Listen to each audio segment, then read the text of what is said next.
안녕하세요. 은설TV에 오신 것을 환영합니다. 오늘의 사연을 시작하겠습니다. 안녕하세요. 제 이야기를 시작해 볼게요. 때는 한참 오래전, 정말 맑고 따뜻한 봄이었어요. 제가 30을 앞둔 시점인데, 그때 저는 집에서 아무 일도 안 하고 부모님 재산만 축내는 한심한 사람이었죠. 취업은 생각조차 안 하고 매일매일 그냥 시간을 허비하며 살고 있었어요. 아르바이트도 안 하고 버는 돈은 당연히 없었고, 그저 부모님께 얹혀 사는 상황이었어요. 그러던 어느 날, 집안의 가장이신 아버지가 회사에서 큰 사고를 당하셨어요. 그 사고로 인해 손을 더는 쓰실 수 없게 되셔서 결국 은퇴를 하시게 되었죠. 그 일이 있고 나서 저는 집에서 경제적 지원이 끊기게 된 건 물론이고, 장남이었던 제가 갑자기 집안의 가장 역할을 해야 하는 상황에 놓였어요. 어쩔 수 없이 일을 찾아 나서야 했죠. 돈을 많이 벌고 적고를 떠나서 당장 저를 고용해줄 회사가 필요했어요. 사실 부모님 돈으로 계속 편하게 살고 싶었는데 이제는 그럴 수 없게 된 거죠. 그렇게 일자리를 찾다가 우연히 작은 무역회사에 취직하게 되었어요. 아버지와 함께 일하던 분의 소개로 그분의 먼 친척이 사장으로 있는 회사였거든요. 회사 규모가 작아서 사무실도 크지 않았고 직원 수도 많지 않았어요. 면접에서도 별로 묻는 것도 없고 뭔가 사람을 급히 구하는 곳이라는 느낌이 강하게 들었어요. 요즘 같은 불경기에 왜 이렇게 급하게 사람을 구할까 싶었죠. 심지어 저처럼 경력도 없고 아무것도 없는 사람을 대충 면접만 보고 뽑을 정도라면 뭔가 이상한 게 있지 않을까 의심도 들었어요. 그런데 얼마 지나지 않아 그 이유를 알게 되었습니다. 면접날 사장님을 처음 뵀을 때 인상이 꽤 강렬했어요. 나이가 50대 초반쯤 되어 보였고 키도 185cm는 될 것 같았어요. 체격도 좋고 얼굴도 남자답게 생기셔서 딱 나훈아 선생님이랑 비슷한 이미지라고 할 수 있을 것 같았어요. 성격도 굉장히 거칠고 터프한 느낌이었죠. 면접에서 제일 먼저 하신 질문이 술은 좀 마실 줄 아냐? 였거든요. 이 질문을 받는 순간 이 회사의 분위기를 조금은 짐작할 수 있었죠. 첫 출근 날 자리에서 이것저것 세팅하고 일을 준비하는데 뭔가 이상한 기분이 들더라고요. 그 이유는 회사에 남자들밖에 없다는 사실 때문이었어요. 뭐 여자가 없어서 아쉽다거나 그런 건 아니었지만 직원이 몇 명 되지도 않는데 전부 남자들 뿐이니 조금 어색한 느낌이었죠. 보통 작은 회사에는 격리 일을 하는 여직원이라도 있기 마련인데 이 회사는 격리도 남자였고 완전 고추밭이었어요. 옆자리 김대리님이 수다를 떨면서 회사 이야기를 해주셨는데 왜 여직원이 없는지도 들려주셨어요. 알고 보니 우리 사장님이 원래 여자를 엄청 좋아하는 분이셨대요. 2년 전까지만 해도 여직원이 남자 직원보다 더 많았다고 하더라고요. 그런데 사장님이 여직원들에게 손을 대기 시작하면서 문제가 생긴 거였죠. 직원들이 외근 나가서 사무실에 아무도 없을 때 사장님이 여직원들에게 접근하려고 했다는 거예요. 그런데 그중 한 여직원이 만만한 사람이 아니었어요. 그 일을 빌미로 돈을 뜯어내려다가 그 사실이 사모님에게까지 알려지게 되었죠. 처음에는 사모님이 남편인 사장이 꽃뱀에게 당한 줄 알고 넘어갔다고 해요. 하지만 사장님이 정신을 못 차리고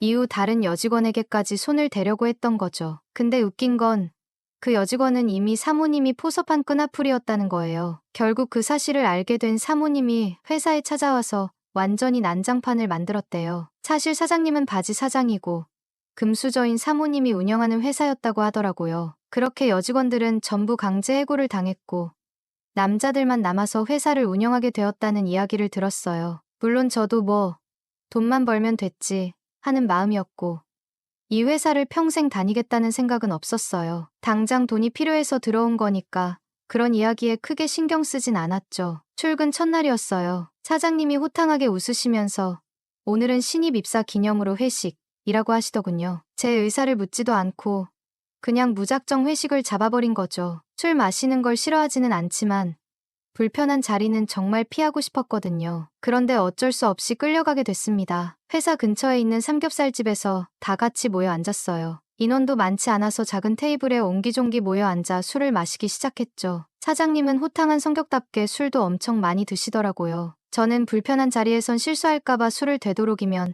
적게 마시려는 편이에요. 입사 첫 주부터 괜히 분위기 망치거나 실수를 하고 싶지 않으니까요. 그래서 최대한 잔을 채워주면 마시는 척만 하고 살짝만 입에 대고 넘기는 정도로만 했어요. 그렇게 시간이 지나고 회식이 끝나가고 있었죠. 다들 얼큰하게 취해 있는 상황에서 저만 거의 맨정신이었어요. 이제 집에 갈 시간이구나 싶었는데 갑자기 2차 이야기가 나오는 거예요. 남아있는 직원들이 신나서 사장님한테 이 차는 아가씨 있는 대로 가자고 꼬드기고 있더라고요. 분위기를 보니 왜 여직원이 없는 회사에서도 직원들이 이렇게 충성을 다하는지 알 것 같았어요. 다들 그 나물에 그 밥인 사람들 같았거든요. 어쨌든 그들은 아가씨들이 있는 가게에 전화를 돌리기 시작했어요. 그런데 그 순간 사장님한테 전화가 한 통 걸려왔습니다. 사모님이더라고요. 사장님은 전화를 받자마자 아, 신입 직원 회식 중인데 왜 이렇게 사람을 못 믿어?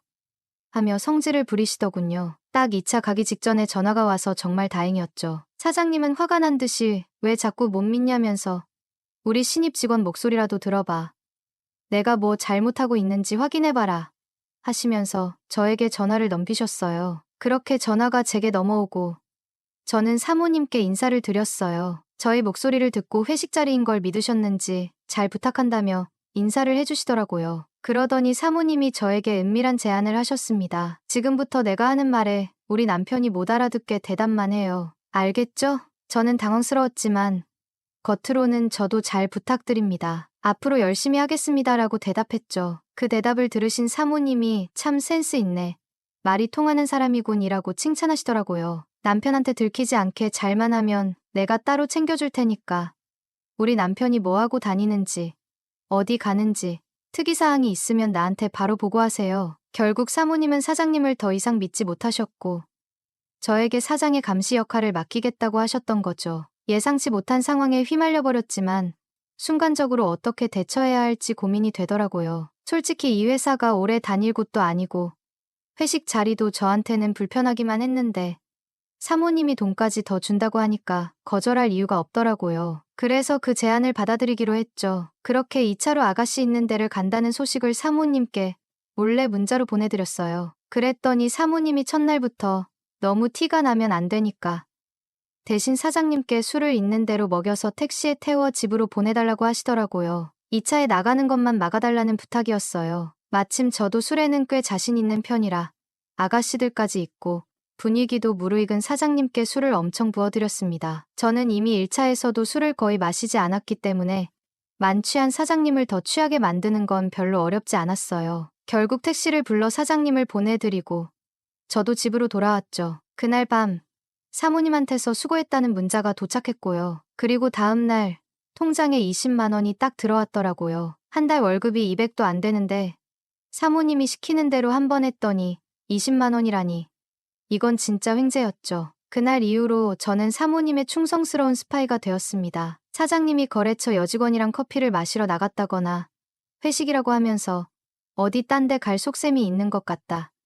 이런 사소한 것부터 시작해서 정말로 여자가 얽힌 일까지 사모님께 전부 보고했어요. 그리고 사건의 크기에 따라 다르긴 했지만 사모님은 그때마다 꽤 넉넉하게 돈을 보내주셨습니다. 그러던 어느 날 결국 사건이 터지고 말았습니다. 제 스파이 노릇이 성공적이었던 덕분인지 사장님이 사람들을 의심하기 시작하더라고요. 그도 그럴 게 제가 오기 전에는 어떻게 돌아갔는지 모르겠지만 제가 온 이후로는 사장님과 여자가 얽힌 일들이 미리 다 차단되니까 사장님도 속이 타셨겠죠. 어느 날 갑자기 사장님이 본인이 직접 출장을 가야겠다면서 저한테 짐을 싸달라고 하시는 거예요. 출장을 가시면 본인이 알아서 준비하셔야 하는 건데 왜 저한테 시키시는 걸까 싶었어요. 얼마 전에 진행하다가 취소된 프로젝트가 있는데 그 물건을 챙기겠다고 하시며 관련 자료를 가방에 넣어두라고 하시더라고요. 그런데 그 프로젝트는 마지막 단가가 안 나와서 그냥 없던 일로 넘어간 건데 왜 굳이 그걸 챙기려고 하시는지 이해가 안 갔어요. 그러다 문득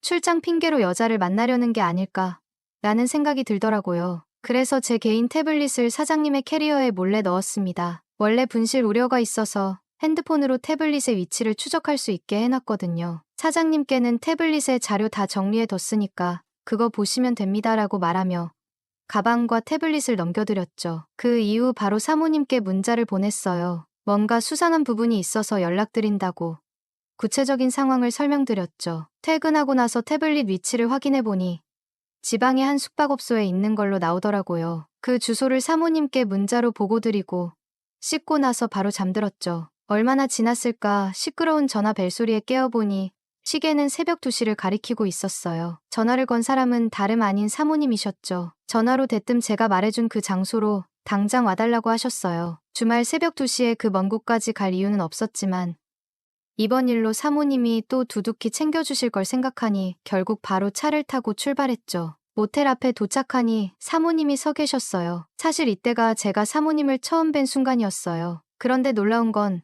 사장님이 왜 이렇게 미모가 뛰어난 사모님을 두고 여자들을 쫓아다니는지 도무지 이해가 안 될 정도로 아름다우셨다는 거예요. 사모님은 사장님보다 5살 어리다고 들었는데 40대라고는 전혀 믿어지지 않을 정도로 세련되고 젊어 보였어요. 제 또래라 해도 무방할 만큼 동안이셨죠. 그동안 들은 이야기가 있어서 깐깐하고 무서운 분일 줄 알았는데 그와는 전혀 다른 이미지였기에 꽤 놀랐습니다. 어색하게 인사를 드리자 사모님은 그저 손톱을 물어뜯으며 시선은 허공에 두고 혼자 중얼거리고 계셨어요. 안절부절 못하는 모습이 조금 섬뜩하게 느껴질 정도였죠. 저는 일단 사모님을 진정시키고 상황을 들어보았습니다. 이미 한참 전에 이곳에 도착하셔서 기다리고 계셨는데 사장님의 차가 보이지 않고 10시부터 지금까지 계속 기다리고 있었지만 차는 돌아오지 않고 있다고 하시더라고요. 새벽 공기가 너무 차가워서 이 상태로 계속 밖에서 기다리면 사장님이 도착할 때까지 아무것도 못하고 있을 것 같았어요. 그래서 작전을 세우기로 했죠. 사모님과 제 차는 모두 사장님이 잘 아실 테니 밖에서 기다리다가는 사장님이 우리를 보고 안 들어올 게 뻔했어요. 그래서 사장님이 머무는 방 옆에다 방을 잡고 옆방 문이 열리는 소리가 들리면 바로 현장을 잡을 수 있을 거라고 설명드렸죠. 사모님도 금방 그 작전을 수긍하셨고 추위를 피하려 방으로 들어갔습니다. 단둘이 방 안에 있으니 분위기가 조금 어색해지더라고요. 저는 자다가 씻지도 못하고 급히 나왔던 터라 세면도구를 사서 들어갔는데 거기에는 커플들이 사용할 수 있는 위생용품까지 같이 들어 있었어요. 이걸 보니 괜히 더 어색해지더군요. 멀리 떨어져 있는 게 나을지 그냥 같이 있어야 할지 고민하다가 자다가 급히 나온 데다 운전까지 한 터라 너무 피곤해서 사모님께는 조금 눈 붙이겠다고 허락을 구했어요. 사모님은 조용히 고개를 끄덕이셨고 저는 부족한 잠을 보충하기로 했습니다. 이제 막 잠에 들은 것 같은데 사모님이 저를 흔들어 깨우시더라고요. 졸린 눈을 겨우 뜨니 사모님이 눈물을 흘리고 있었고 어떡하냐고 하셨어요. 너무 깜짝 놀라 무슨 일인가 여쭤보니 드디어 옆방 문이 닫히는 소리가 났는데 이 소리 좀 들어보라고 하더라고요. 옆방에서 나는 소리를 집중해서 들어보니 사장이 웬 여자랑 방 안에서 대화를 나누는 소리가 들리더군요. 남편이 바람피는 현장은 사실 직접 처음으로 목격한 거라 어떻게 해야 할지 모르겠다는 겁니다. 회사를 뒤집어 놓았다길래 아주 대판 못 볼 걸 보겠거니 했는데 너무나도 여성스러운 모습에 오히려 제가 다 당황스럽더군요. 분위기도 뻘쭘하고 해서 어깨에 손을 올리고 괜찮냐고 여쭈며 위로해줬는데 사모님이 갑자기 저한테 들이대더라고요. 옆방에 남편도 하고 있는데 나라고 못하겠냐며 사모님의 모습을 보아하니 저한테는 선택권이 없는 것 같더라고요. 저도 그냥 모든 것을 포기하고 흐름에 몸을 맡겼습니다. 미모도 출중하신 분이고 제가 언제 이런 부잣집 사모님과 해볼 수 있을까 싶었죠. 사모님과 그것을 하면서 느꼈는데 테크닉이 너무 좋으시더라고요. 위에서 허리를 이리저리 돌려가며 강약을 조절하는데 사실 참기가 힘들었습니다. 나오려고 하는 걸 겨우겨우 참아가며 사모님을 만족시키기 위해 아주 뜨거운 시간을 보냈습니다. 결국 저의 노력이 통했는지 사모님은 부르르 떨더니 오선생을 느끼며 옆방까지 들리란 듯이 크게 소리를 내고 있었습니다. 하지만 사장은 옆방에 있는 게 자기 마누라라는 생각이나 했을까요? 그 목소리는 아마 닿지 않았을 겁니다. 오히려 질 수 없지 않은 자극제가 되었는지 옆방에서 나는 소리도 따라서 커지기 시작했지요. 아침이 돼서야 사모님은 돌아갔는데 지갑에 있는 현금을 잔뜩 빼더니 저한테 던져주곤 말도 없이 그냥 가버리더군요. 던져준 돈의 금액을 세어보니 자그마치 100만 원이었습니다. 조금 기분은 더러웠지만 님도 보고 뽕도 따고 다 했네요. 그리고 월요일에 출근했는데 사장님이 제 태블릿을 돌려주시며 잘 썼다고 고맙다고 해주셨습니다. 기록을 보니 정리해둔 파일 오픈도 안 하셨는데 뭘 잘 쓰셨다는 건지. 아무튼 분위기를 보아하니 그날 이후 아무 일도 없었던 것 같더라고요. 점심시간이 지나고 사장님이 커피를 마시러 간다길래 사모님께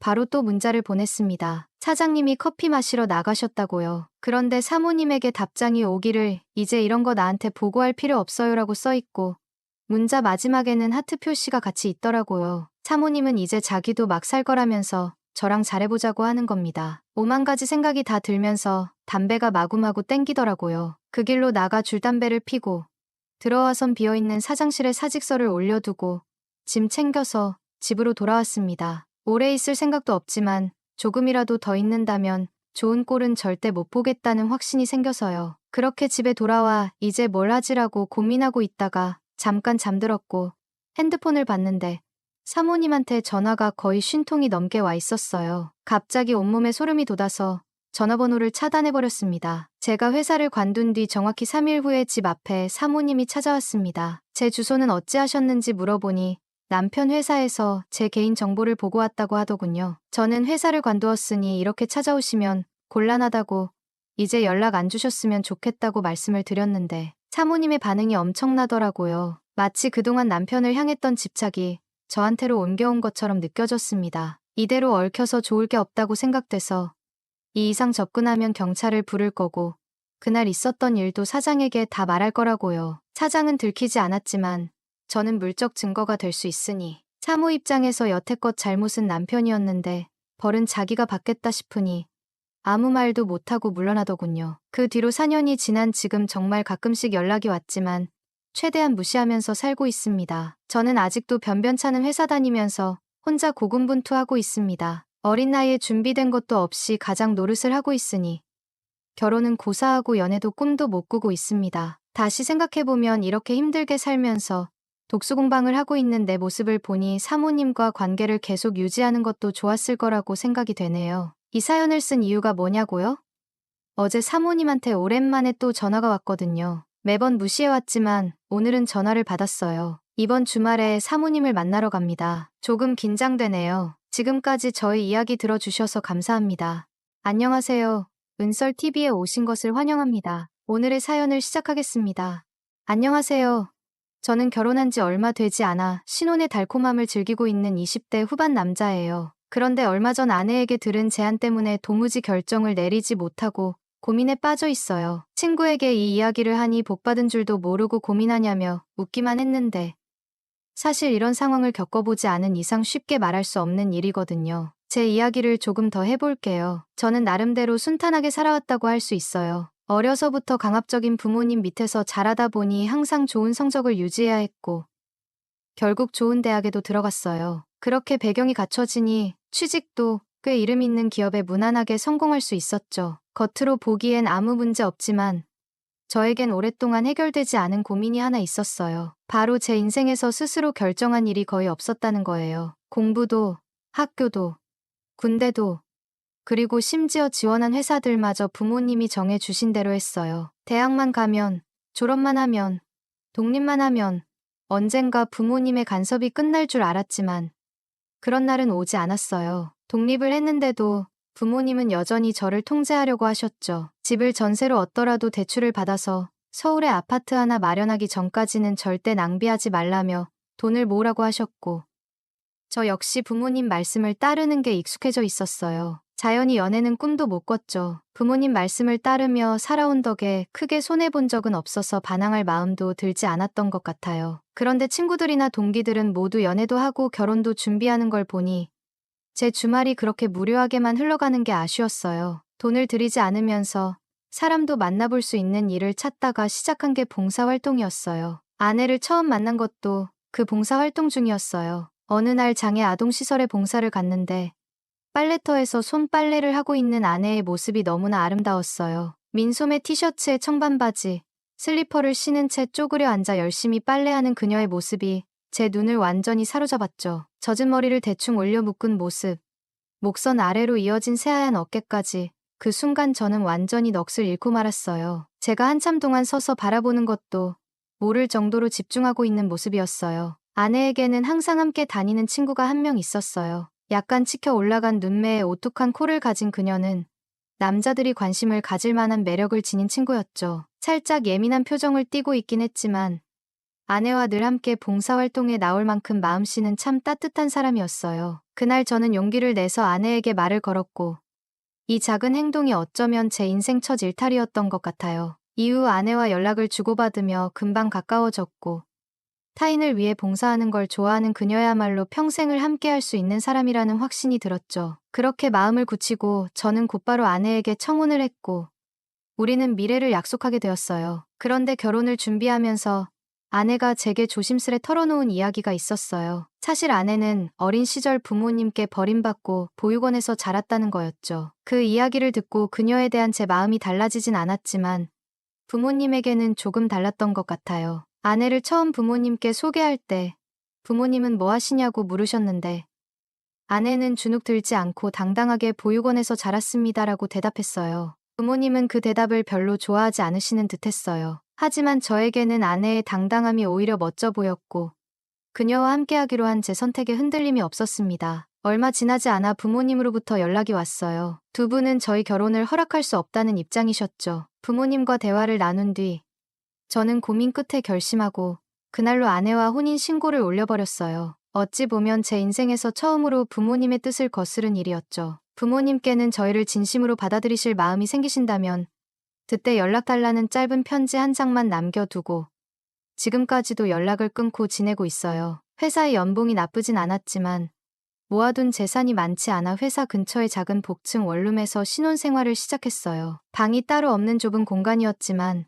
둘이 함께 생활하기에는 부족함이 없었죠. 제가 원래 살던 방에 베개 하나, 숟가락 하나, 칫솔 하나가 더해졌고 혼자 머물던 그 공간에 사랑하는 아내가 함께하게 된 것만으로도 충분했어요. 아내가 봉사활동을 함께 다니던 친구와 함께 살던 집에서 마지막 짐을 가져오던 날, 아내와 그 친구, 그리고 저 셋이서 작지만 소박한 신혼집 집들이를 열었어요. 항상 예민하고 날카로운 표정을 짓던 그녀였지만 아내를 진심으로 아끼고 챙겨주는 따뜻한 마음씨의 친구라는 걸 알게 되었죠. 그날 처음 알게 된 건데 아내와 그녀는 같은 보육원 출신이었고 고등학교를 졸업하던 해에 함께 보육원을 떠나 그동안 서로에게 가족 같은 존재로 의지하며 어려운 시절을 함께 버텨온 깊은 인연의 친구였더라고요. 출상에는 간단히 준비한 안주와 함께 둘의 옛 추억이 펼쳐졌어요. 둘은 보육원을 나와 얼마 되지 않는 정착 지원금으로 힘을 합쳐 고생하며 모든 것을 함께 해왔고 그동안 쌓아온 신뢰와 끈끈한 우정은 듣기만 해도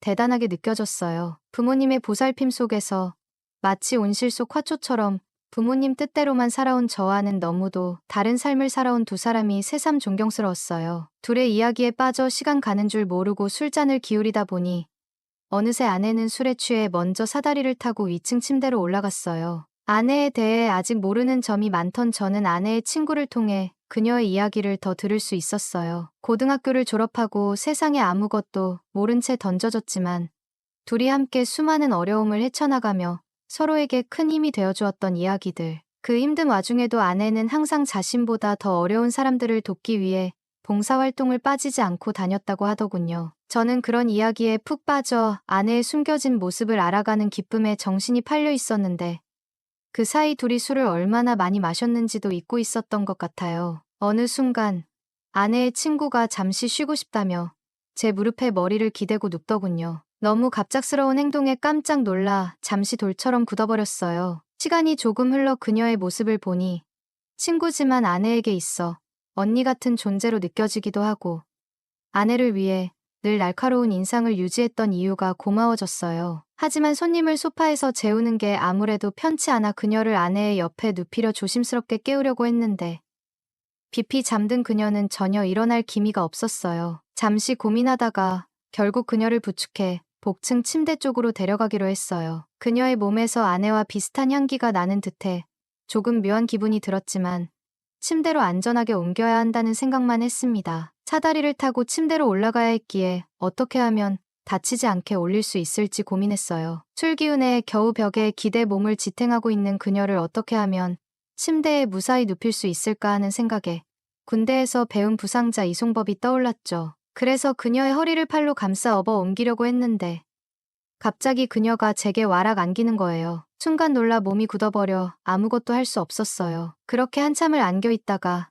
그녀의 어깨를 잡고 정신이 돌아오길 바라며 침대에 가서 주무세요라고 말하려는데 그녀가 저를 지그시 바라보더군요. 그녀의 날카로운 눈빛 속에서 빛나는 눈동자가 너무 아름다워서 그만 넋을 놓고 바라보고 말았어요. 얼마나 시간이 흘렀는지도 모르게 그녀와 눈을 마주친 순간 그녀가 갑자기 저에게 입을 맞췄습니다. 저는 그저 양 어깨를 잡은 채로 움직일 수도 없이 얼어붙어 버렸죠. 정신이 멍해져 한참을 그렇게 있다가 문득 정신이 번쩍 들어 그녀를 밀어내고 아내 옆에 가서 주무세요라며 침대 쪽을 가리켰습니다. 그 순간 등줄기에 식은땀이 흐르는 듯한 느낌이 들었어요. 이불 틈 사이로 고개를 살짝 내밀고 눈을 가늘게 뜨고 있던 아내와 눈이 마주친 겁니다. 그 순간 온몸이 얼어붙는 기분이었어요. 아내가 이불 속으로 다시 숨었지만 저는 확신할 수 있었어요. 아내가 이 모든 상황을 보고 있었다는 거려. 머릿속이 복잡해져 소파에 누워 그 상황을 정리하려 했지만 술기운에 지쳐 저도 어느새 잠이 들어버렸습니다. 다음 날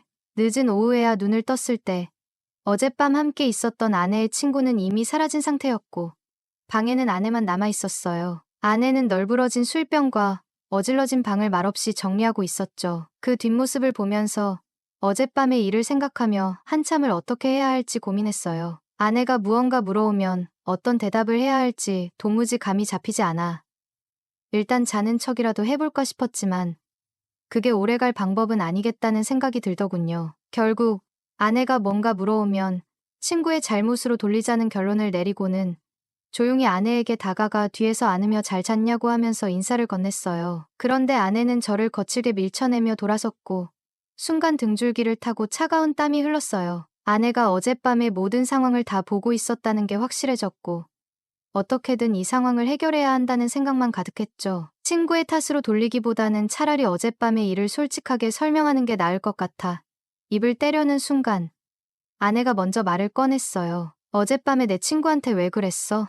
그 말에 순간 멍해졌습니다. 아내는 여전히 친구를 믿고 있고 모든 잘못이 제 탓인 듯 여기는 것 같았어요. 이어지는 질문에 할 말을 잃게 됐죠. 대답을 못하고 얼어버린 저를 바라보며 아내가 다시 입을 열었습니다. 오늘도 친구가 일 끝나면 여기로 올 거야. 그러니까 오늘은 중간에 끊지 말고 끝까지 해. 그 말을 듣고 저는 완전히 얼어붙었습니다. 아내가 무슨 말을 하는 건지 이해하지 못한 채 멍하니 아내를 쳐다보며 말을 잇지 못했어요. 머릿속이 혼란스러워 무슨 뜻이냐고 되묻자 아내의 대답은 충격 그 자체였죠. 아내는 친구와 자기는 마치 둘이서 하나인 것처럼 지내왔다며 자신이 사랑하는 남편인 나 또한 두 사람의 공동 소유나 마찬가지라고 충격적인 말을 하더군요. 어제 자기 친구에게 무안함을 줘서 친구가 얼마나 상처받았을지 생각해보라며 나를 나무랐지만 솔직히 아내의 속뜻을 제대로 이해할 수 없었어요. 아내는 이어서 친구와 나 사이의 관계가 분명해지면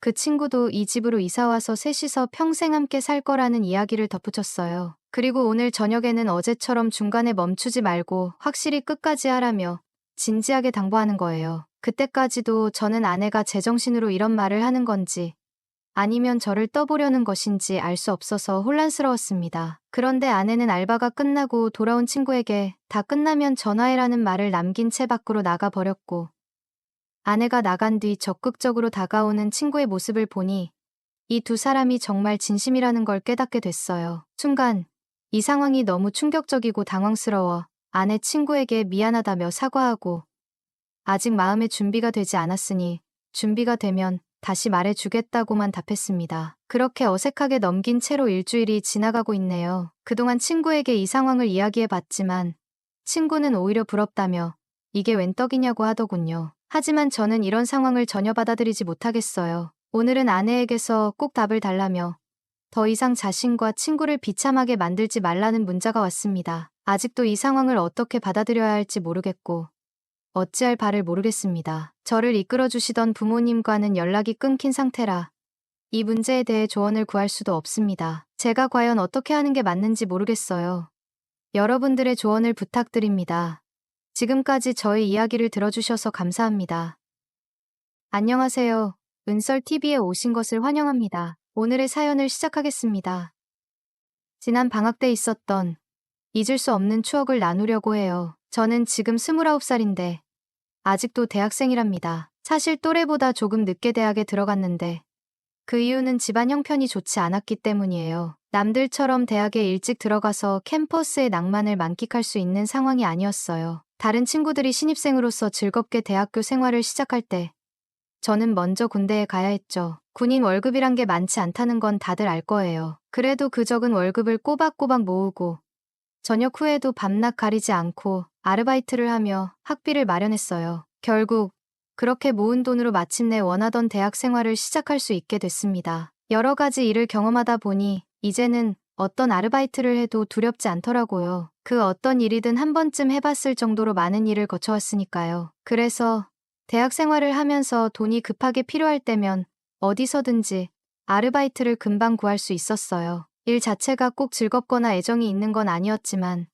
어떤 일이든 주어진다면 누구보다 잘 해낼 자신이 있었어요. 사실 대학에 들어가면서부터는 공부에 온전히 집중하고 싶은 마음이 컸어요. 하지만 현실이 녹록지 않더라고요. 여전히 집안 형편이 나아질 기미가 보이지 않아서 아르바이트를 멈출 수는 없었어요. 결국 29살이 되도록 연애 한 번 못 해본 총각으로 지내고 있었죠. 그런데 그런 저에게도 인생의 반전 같은 사건이 일어났는데요. 바로 아르바이트를 하던 일터에서 한 40대 유부녀와 겪었던 일이었습니다. 지금 생각해도 가슴이 뛰기도 하고 그때의 감정이 다시 살아나는 것 같아요. 그때는 모자란 학비를 벌기 위해 평일 저녁과 주말마다 식당에서 아르바이트를 했어요. 식당 규모가 꽤 컸던 터라 일하는 사람들이 정말 많았어요. 사실 저는 식당에 들어간 지 얼마 되지 않았지만 그동안 쌓아온 아르바이트 경력 덕분에 일을 금방 익힐 수 있었고 거의 모든 일을 도맡아 했던 것 같아요. 특히 그때가 여름 성수기라 일손이 부족해서 식당에서 대규모 아르바이트생들을 추가로 채용했죠. 그 덕분에 저는 경력을 인정받아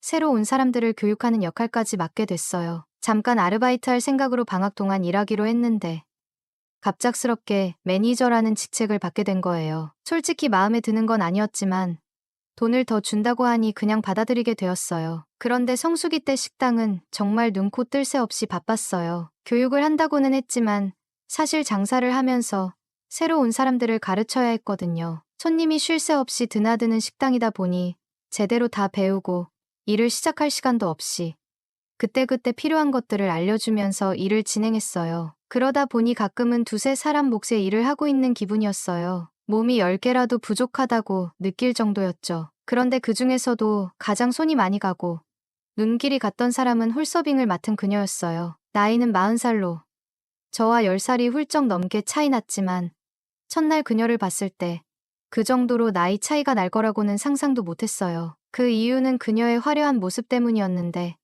식당에 처음 들어왔을 때부터 아줌마라는 느낌이 전혀 들지 않을 정도로 세련된 외모였거든요. 화장도 거의 하지 않은 듯 보였지만 얼굴엔 나이가 들어 보이는 티가 전혀 나지 않았어요. 굳이 꼽자면 웃을 때 입가 주변에 생기는 팔자주름 정도였는데 그마저도 너무 자연스럽게 보조개처럼 보였어요. 사실 그녀의 겉모습을 보고 속으로는 이런 분이 홀서빙 일을 잘 해낼 수 있을까 하는 의구심이 들었어요. 그런데 아니나 다를까 그녀는 이런 일을 해본 적이 없다고 하더라고요. 둘째 아이가 학교에 들어가면서 생활비가 부족해져 일을 시작했다는 얘기를 들려줬는데 그 말에 마음 한편이 조금 짠해지기도 하고 한편으로는 어떻게 이런 화려한 사람이 식당에서 일하게 됐을까 궁금한 마음도 들었어요. 그녀는 처음이었지만 최선을 다해 배우려는 모습이 돋보였고 그 모습이 묘하게 저의 시선을 끌었죠. 저는 어릴 때부터 이런저런 일들을 다양하게 해보다 보니 또래 여자나 캠퍼스에서 만나는 나이 어린 여자들과는 잘 친해지지 못해도 이상하게 저보다 나이 많은 사람들 그리고 일터에서 만난 동료들과는 쉽게 친해지는 편이었어요. 그래서 새로 들어온 사람들과도 금방 친해질 수 있었죠. 그녀와도 처음에는 조금 서먹서먹했지만 성수기가 시작되기 전에 가게가 아직 조금 한가할 때 이것저것 알려주다 보니 어느새 서로 편하게 얘기할 정도로 가까워졌어요. 조금 친해지니까 그녀가 저에게 슬쩍 말을 편하게 놓더라고요. 사실 저는 직급상 매니저였기 때문에 조금 불편할 법도 했지만 뭐랄까 그녀의 순수한 눈빛과 밝은 미소 때문이었을까요? 별다른 거부감 없이 제 이름을 부르는 그녀가 귀엽게만 느껴졌어요. 유부녀인데다 저보다 10살이나 많은데도 그 미모와 매력에 제가 살짝 빠져버렸던 것 같아요. 그렇게 시간이 흘러 그녀와 함께 일한 지 2주 정도가 되었을 때 성수기가 시작되기 몇 주 전임에도 불구하고 그날은 유난히 바빴어요. 정신없이 일하다 보니 어느새 하루가 끝났고 모두 녹초가 된 상태로 마감을 마치고 퇴근하려는 순간 그녀가 저를 살짝 안아주더라고요. 사실 좀 뜬금없기는 했지만 뭐 별다른 이유 없이 그저 오늘 수고 많았어 라는 의미로 했겠거니 하고 넘겼어요. 그런데 그날을 기점으로 퇴근할 때마다 그녀가 저에게 포옹을 해주는 거예요. 일하는 도중에 바쁘지 않을 때면 눈이 마주치면 쪼르르 다가와서는 살짝 안아주고 가기도 하고요. 처음에는 그냥 스킨십이 자연스럽고 사람을 잘 챙겨주는 분인가 보다 했어요. 아무래도 성격이 밝으니까 그런가 싶었죠. 그러던 중 성수기가 시작되기 바로 전주에 다 함께 힘내서 해보자며 단합 회식을 했어요. 회식이 끝나고 적당히 취한 상태로 집에 가려고 하는데 그녀가 이번에도 저를 안아주면서 볼에 뽀뽀를 해주더라고요. 순간 너무 당황해서 무슨 말을 해야 할지도 모르겠고 머릿속이 하얘진 채 집에 왔어요. 내내 그녀 생각이 머릿속을 맴돌고 어떻게 집까지 왔는지조차 기억이 안 나더라고요. 그냥 술에 취하면 누구에게나 그러는 술버릇이 있나 보다 싶기도 하고요. 다음 날은 그녀의 쉬는 날이었는데 이상하게 일하면서도 계속 그녀 생각이 나는 거예요. 평소에는 그렇게 바쁜 일도 아닌데 자꾸 그녀가 안 보이니까 허전하고 뭔가 아쉬운 느낌이 들었어요. 그렇게 하루 종일 그녀의 모습이 눈앞에 어른거리고 그날의 뽀뽀가 계속 머릿속에서 지워지질 않았어요. 다음 날 그녀가 출근했을 때부터 저는 괜히 오늘도 그녀가 키스를 해줄까 하는 상상에 하루 종일 설레기 시작했어요. 그리고 역시나 퇴근길에 그녀는 제게 가벼운 포옹을 하며 이번에는 이마에 살짝 키스를 해주는 거예요. 이번에는 다른 직원들이 보는 앞에서요. 집으로 돌아가는 길에 계속 생각했죠. 혹시 그녀가 나를 좋아하는 걸까? 라는 생각이 꼬리에 꼬리를 물면서 가슴이 두근거리고 심지어 바지가 팽팽해질 정도로 묘한 흥분감이 올라오더라고요. 그날 밤 집에 도착해서 TV를 켰는데 마침 유부녀의 로맨스를 다룬 드라마가 방영 중이었어요. 마치 제 얘기 같다는 생각이 들면서 혼자 이런저런 생각에 부풀어 밤새 설레는 마음에 잠을 이룰 수 없었죠. 원래도 미모가 빼어난 그녀였는데 다음 날부터는 일이 손에 잡히지 않을 정도로 그녀가 더 예뻐 보이는 거예요. 정말 미칠 것 같았습니다. 일하면서도 내가 아직 20대인데 두 딸이 있는 유부녀에게 이런 감정을 품는 게 정상인가 하는 생각이 머리를 맴돌았어요. 그러던 어느 날부터인가 그녀가 저에게 포옹이나 키스를 해주는 횟수가 점점 줄어들기 시작했어요. 아무런 뜻 없이 그냥 그랬던 걸지도 모르지만 그 스킨십이 줄어들자 이상하게 허전하고 아쉬운 기분이 크게 들더라고요. 일하는 중에도 틈만 나면 그녀를 힐끔거리며 언제쯤 다시 포옹해줄까 기대하고 있었는데 어느 순간부터는 그녀가 마치 저를 피하는 듯한 느낌을 받았어요. 도대체 무슨 일인지 혼란스럽고 마음이 뒤숭숭해졌죠. 이렇게 내 마음을 흔들어 놓고 갑자기 왜 이러는 거지? 며칠이 지난 후 결국 저는 더는 참지 못하고 그녀를 창고로 데려가 단도직입적으로 물어봤어요. 오늘도 포옹 안 해주는 거예요? 그녀는 깜짝 놀란 표정으로 저를 쳐다보다가 이내 알 수 없는 미소를 지으며 저를 위아래로 훑어보더라고요. 그리고는 한쪽 입술을 깨물며 똑바로 저를 바라보더니 그래서 섭섭했어요 라며 조곤조곤한 목소리로 존댓말로 대답했어요. 예상하지 못한 반응에 저도 당황했죠. 제가 무슨 용기가 났는지 모르겠지만 그녀의 말에 덩달아 저도 네, 섭섭했어요라고 대답하고 말았어요. 그러자 그녀는 살짝 고개를 돌리며 씩 웃더니 제가 뭐라든 그녀를 끌어안고 싶었는지 갑자기 그럼 더 자주 안아주세요라고 말해버린 거예요. 그 말을 들은 그녀는 한참 저를 바라보더니 조용히 말을 이어갔어요. 이건 매니저로서 하는 말인가요? 아니면 남자 대 여자 관계로 하는 말인가요? 그녀의 의도를 도무지 파악할 수 없었어요. 남자 대 여자의 관계라면 부담스러워서 안아주지 않겠다는 뜻이고 그냥 직장 상사의 지시라면 하겠다는 의미일까 싶더라고요. 괜히 그녀의 행동에 너무 큰 의미를 부여해서 혼자 오버한 건가 싶기도 했죠. 그런데 그 순간 에라 모르겠다는 심정으로 네, 저를 매일 안아주는 게 오늘부터 해야 할 일이에요라고 말해버렸어요. 그러자 그녀는 침을 꿀꺽 삼키더니 얼굴이 붉게 상기된 채로 알겠어요. 시키는 대로 할게요라고 속삭이듯 대답했어요. 그 순간 뭔가 뜨거운 열기가 제 몸 전체를 휘감았어요. 부끄럽고 뻘쭘해서 등을 돌리고 그럼 이따가 봐요라고 말하며 창고를 나서는데 갑자기 뒤에서 그녀가 와락 끌어안는 거예요. 너무 세게 안아줘서 등 뒤로 그녀의 가슴 감촉이 그대로 느껴지더라고요. 당황스러운 동시에 온몸이 뜨거워져서 그녀의 품속에서 멈춰 있었는데 그 짧은 순간이 저를 정신없이 빠져들게 했어요. 기분이 막 좋아지려던 그때 그녀는 갑자기 저를 안고 있던 손을 놓았어요. 그녀가 조금 떨고 있는 것처럼 보였는데 그 모습에 이상하게 승리감 같은 뜨거운 감정이 몸속 깊은 곳에서 차올랐어요. 저는 그녀에게 잘했어요라고 말하며 들뜬 마음으로 그날 일을 마쳤죠. 그리고 아니나 다를까 퇴근 후 다른 직원들이 다 돌아가고 저도 집에 가려는데 그녀가 제 옆에서 저를 기다리고 있는 거예요. 저는 괜히 어색한 미소를 지으며 뭐 하고 있어? 하는 제스처를 취했고 그걸 본 그녀는 쪼르르 달려와 제 팔에 안겼어요. 10살이나 많은 여인이 제가 부를 때마다 와서 안겨주는 그 기분.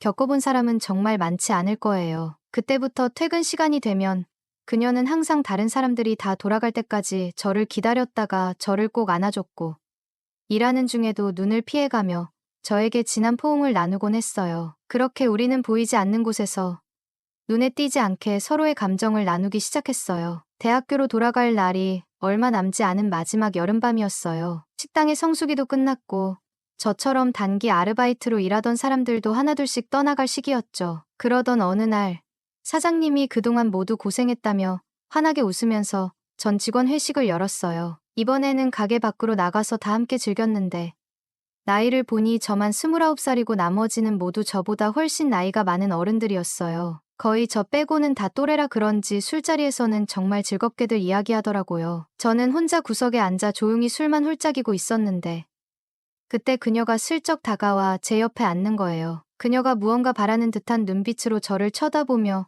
신호를 보내고 있었지만 워낙 주변에 보는 눈이 많다 보니 쉽게 무언가 할 수가 없었어요. 괜히 어색한 타이밍만 재다가 1차 회식이 끝나고 사람들이 다들 술에 많이 취했는지 2차로 노래방으로 이동하게 되었죠. 노래방에 도착하니 순간 드는 생각이 나도 이제 얼마 안 있으면 그만두는 건데 더 이상 매니저라는 직책이 무슨 의미가 있겠어 라는 거였어요. 그래서 이젠 분위기를 띄우는 막내의 역할을 해보자 결심했죠. 노래방에서 흘러나오는 노래가 트로트든 블루스든 상관없이 탬버린을 신나게 흔들며 흥을 돋웠어요. 그녀는 제 옆에 찰싹 달라붙어서 앉아 있었는데 사장님도 계시고 주위에 사람들이 많으니 대놓고 그녀와 친밀한 행동을 할 수는 없었어요. 게다가 제가 탬버린을 흔들다가 잠시라도 멈추면 다들 제 쪽을 쳐다보는 것 같은 기분이 들었어요. 그래서 한쪽 손으로는 그녀의 뒤쪽을 살짝 감싸면서 다른 한 손으로는 탬버린을 계속 흔들어댔죠. 팔뚝이 저릴 정도로 내내 그렇게 했지만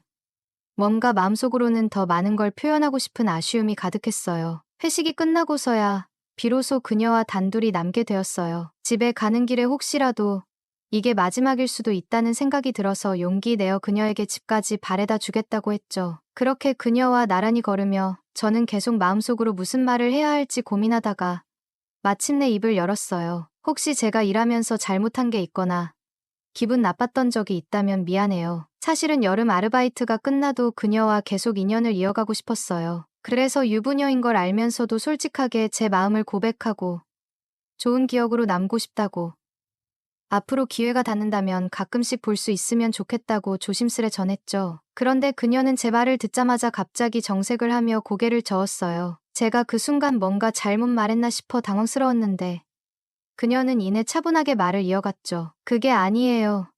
라며 저를 똑바로 쳐다봤어요. 오히려 저는 당신이 저에게 강하게 나오는 모습이 더 매력적이었어요. 사과할 필요 없어요. 그녀는 제 말에 고개를 흔들며 이렇게 대답했어요. 이어서 그녀는 식당에서 당신이 저를 가르쳐주고 실수를 해도 그냥 넘어가주고 계속 저를 리드해주는 모습이 정말 멋있더라고요. 라고 덧붙였어요. 순간 가슴이 뛰었어요. 저도 사실 그녀가 힘든 식당에서 어쩔 줄 몰라 할 때마다 옆에서 가르쳐주고 실수를 덮어주며 그녀를 이끌었던 그 시간이 즐겁고 뿌듯했거든요. 그런데 그런 제 모습을 매력적으로 봤다고 말해주니 예상치 못했던 그녀의 말에 저도 모르게 얼굴이 뜨거워졌어요. 어색함을 감추려고 한동안 말없이 걷기만 했죠. 그녀의 이야기를 들어보니 상황이 참 쉽지 않더라고요. 남편은 외국에서 기러기 아빠로 돈을 벌고 있고 둘째 아이가 학교에 갈 나이가 되니까 생활비가 빠듯해지는 데다가 당시 시국이 워낙 힘들었잖아요. 남편도 해외에서 힘들게 지내고 있어서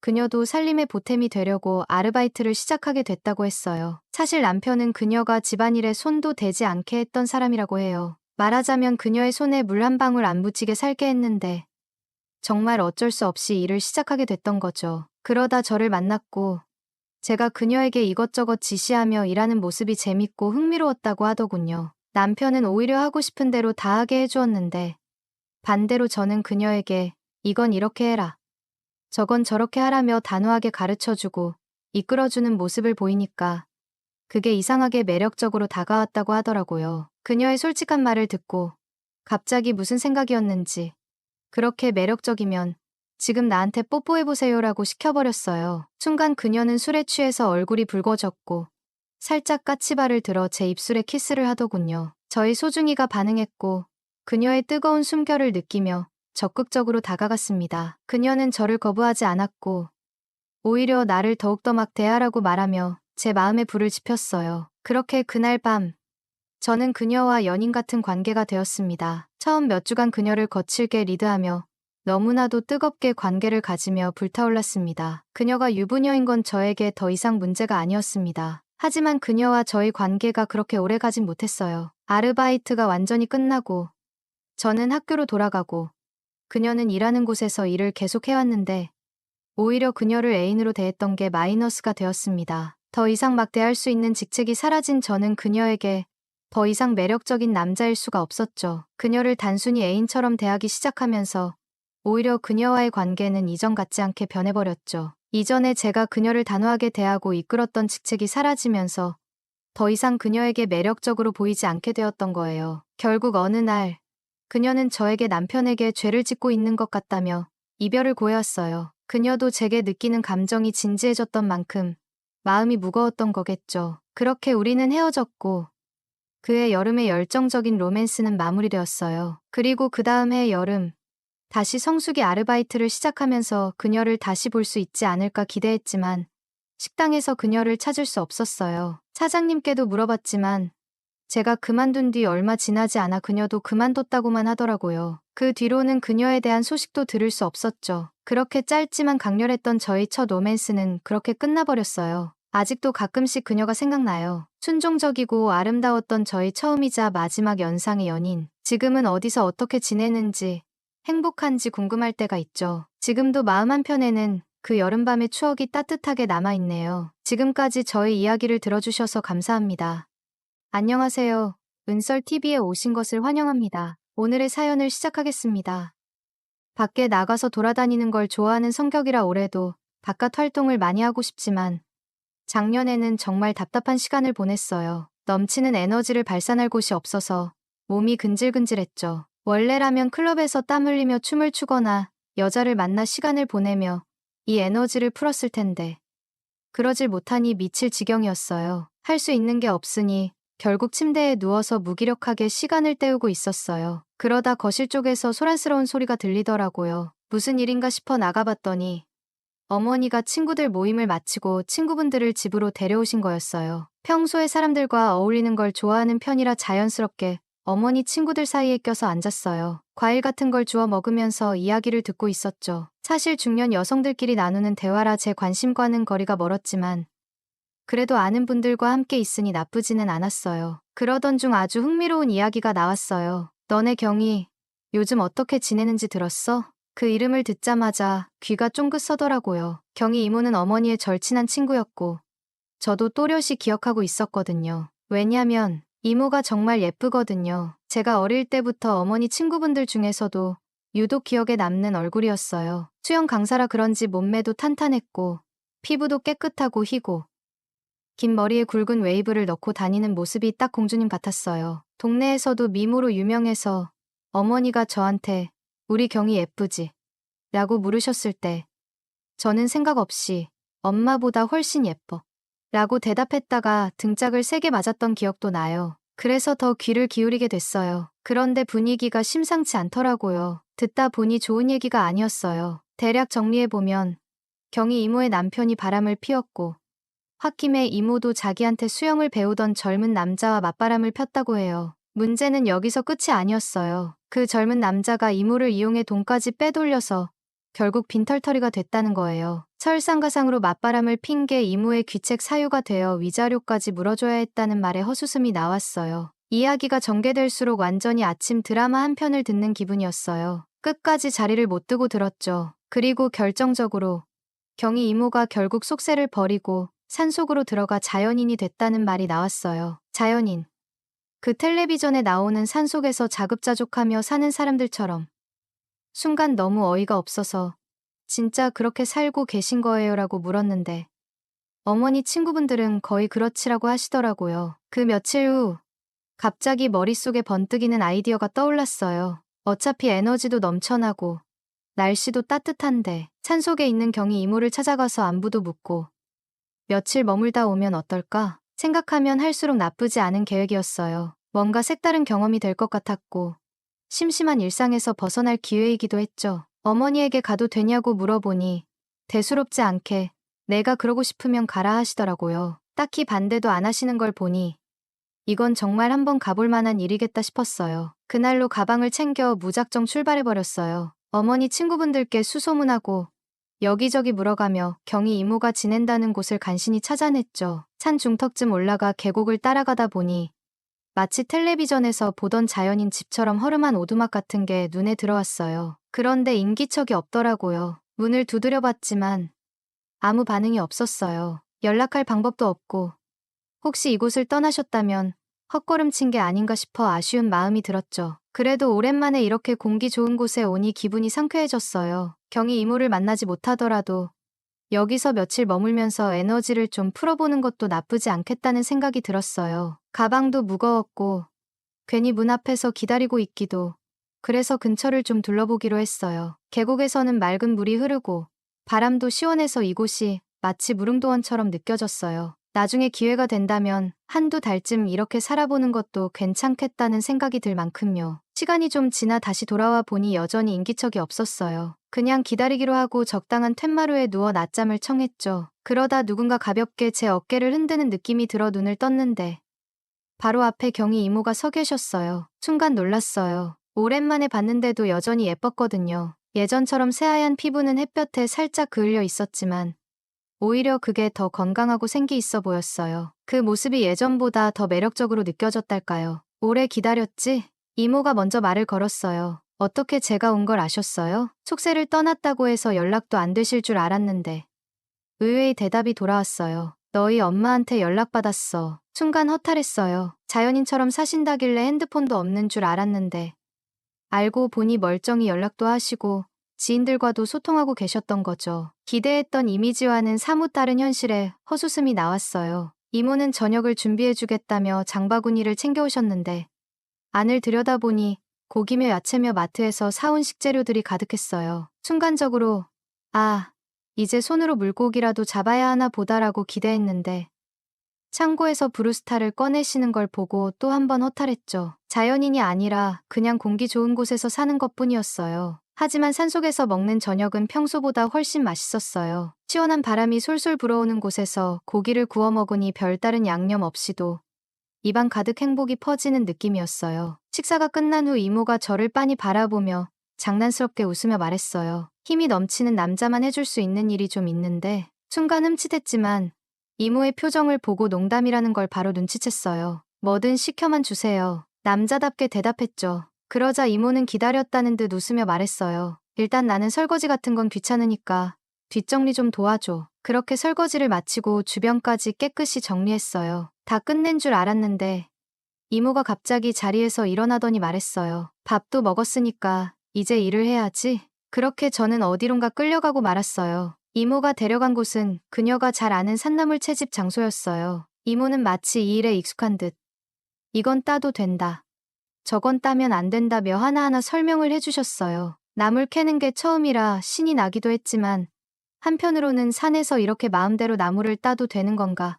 라는 걱정도 들었어요. 그때 이모가 그렇게 걱정하지 말라고 하셨어요. 여기까지는 내 땅이니까 상관없어. 라고요. 자연인이라지만 이모는 제가 생각한 것보다 훨씬 더 현실적이었어요. 이모는 속세와 완전히 떨어진 삶을 살고 있다고 생각했는데 그게 아니었죠. 그렇게 비싼 땅이 아니었지만 빈털터리였던 이모는 1만 4천 평 정도의 땅을 가지고 있던 땅 부자였어요. 땅값이 오르면 떼부자가 되겠다고 농담처럼 말했지만 이모는 웬만하면 오를 일이 없을 거야 라고 단호하게 말하셨어요. 나물 캐기를 다시 시작했는데 그때 근처 나무 옆에 처음 보는 예쁜 꽃 한 송이가 피어 있더라고요. 너무 아름다워서 이모에게 그 꽃이 무엇인지 물었어요. 이모는 그것이 야생화라며 설명해 주었어요. 이 꽃 말고도 집에 가면 여러 종류가 있어. 너도 집에서 화분을 만들면 좋겠어. 라고 했죠. 너무 강한 햇빛만 피하면 기르기 쉽고 에너지가 넘칠 때는 집에서 화분 가꾸는 것도 좋을 거라고 추천해 주셨어요. 모든 나물도 다 따고 말리는 것까지 도와드리고 나니 해가 저물고 있었습니다. 체력엔 자신 있었지만 갑자기 피곤함이 몰려와서 하품이 나왔어요. 그러자 이모가 저를 보고 피곤하냐고 물으시더니 저쪽에 안 쓰는 방이 있으니까 그쪽에서 좀 쉬어라고 하셨어요. 방에 들어갔는데 정말 그 방은 제가 상상했던 것과는 달리 완전히 쑥대밭 같았어요. 방 구석에 버섯이 자라고 벽은 이끼와 곰팡이로 뒤덮여 있었고 바닥은 잡초가 자라날 정도였어요. 그 모습을 보고 바로 나가서 이모에게 저 방은 아닌 것 같아요.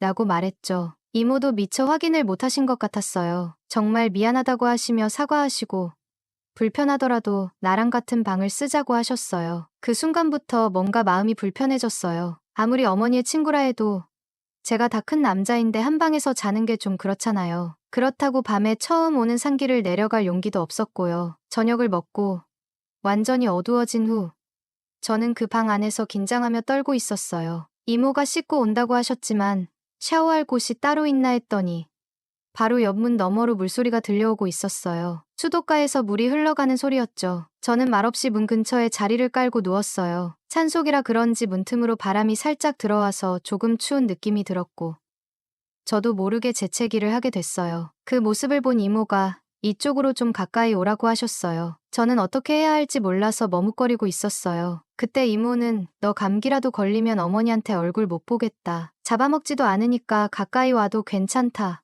고 하셨어요. 그 말에 조금 안심하고 이모와 저 사이에 사람 하나 정도는 더 들어갈 공간을 두고 누웠어요. 이모는 제 쪽으로 누워 있었고 계속해서 오랜만에 사람하고 같이 있으니까 좋다고 하시며 이유 모를 말을 계속 이어가셨어요. 이날 하루 온종일 움직였던 탓인지 에너지가 완전히 소진된 듯 깊은 잠에 빠져들었어요. 그런데 한밤중 이불 속에서 무언가가 살짝 움직이는 느낌이 들었어요. 순간적으로 정신이 번쩍 들어 눈을 떴는데 바로 옆에서 경희 이모가 조심스럽게 몸을 웅크리고 있었습니다.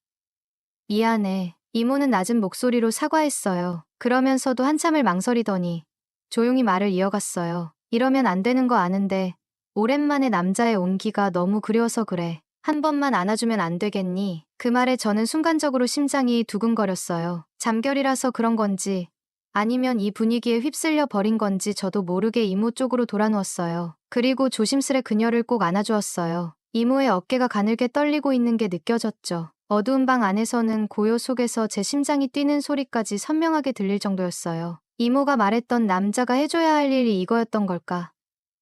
아니, 애초에 그런 게 무슨 상관이었을까요? 그 순간만큼은 모든 게 잊혀졌어요. 깊은 산속이라는 것도, 그녀가 어머니의 친구라는 사실도, 그리고 제가 애초에 단순한 방문객이었다는 것도요. 오직 외로움에 지쳐있던 이모의 마음과 저희 뜨거운 심장 박동만이 방 안을 가득 채웠어요. 그렇게 저는 혼자 사는 이모의 외로움을 조용히 달래주었어요. 그녀를 꼭 안아준 채로 부드럽게 키스를 나누었죠. 은은하게 풍기는 그녀의 샴푸 냄새가 우리의 관계를 더 깊이 빠져들게 만들었습니다. 한 손에 다 잡히지 않는 그녀의 볼륨감 있는 가슴을 매만져 주었고 저는 점점 아래로 내려가 그녀가 준비할 수 있게 중요한 그곳을 자극해 주었습니다. 얼마나 지났을까요? 축축하게 달아오른 그녀는 지금 바로 해달라고 하며 저희 허리를 잡아당기더라고요. 이미 모든 준비가 끝난 그녀는 너무나 쉽게 저희 소중이를 받아주었죠. 그녀는 그동안의 외로움이 얼마나 컸던 건지 연신 탄성을 쏟아내며 너무너무 좋다고 저에게 더욱더 밀착했죠. 저는 이 순간 그녀를 무조건 만족시켜서